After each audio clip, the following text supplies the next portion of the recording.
Le projet de loi travail, on l'a lu. Ça nous a pas plu. On est avocat de salarié, on va vous en parler. On va vous détailler les principaux dangers. On a fait des vidéos. Allez, on y va.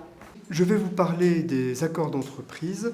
La loi telle qu'elle a été votée dans les conditions du 49.3 a plusieurs effets qui vont être néfastes. Tout d'abord, on transfère toute une série de choses aux accords d'entreprise et dans le même temps, on fragilise considérablement les accords d'entreprise puisque jusqu'à présent, ils étaient à durée indéterminée et que maintenant, ils auront par principe une durée déterminée qui sera d'un maximum de 5 années. Au bout des 5 années, l'accord n'existe plus et tout ce qui aura pu être négocié par les organisations syndicales disparaîtra purement et simplement, à l'exception pour les accords qui ne seront pas conclus à durée déterminée d'une partie de la rémunération.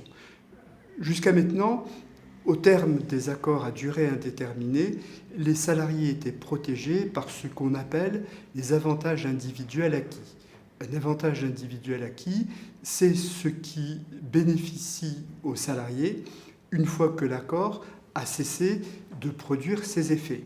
Ce n'est pas que une partie de la rémunération, ça peut être des jours de congés supplémentaires, ça peut être des avantages particuliers qui ont été négociés par les organisations syndicales. Par exemple, certains accords prévoient que lorsqu'un jour férié tombe un jour durant lequel le salarié ne travaille pas, il a droit à un jour de repos complémentaire. Ça, avec la nouvelle loi, ça disparaîtra complètement.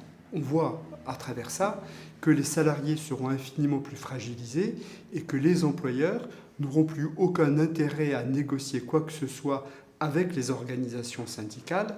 Donc on aboutit à une contradiction complète dans le mécanisme qui est prévu. D'une part, on prétend qu'on étend le champ de la négociation collective et qu'on donne plus de pouvoir aux syndicats. Et quand on examine dans la pratique ce que cela va donner, on s'aperçoit qu'en réalité, les syndicats ne pourront carrément rien négocier parce qu'ils n'ont pas de levier de négociation. Les employeurs ne craignant rien, en ne signant pas d'accord, en ne négociant rien.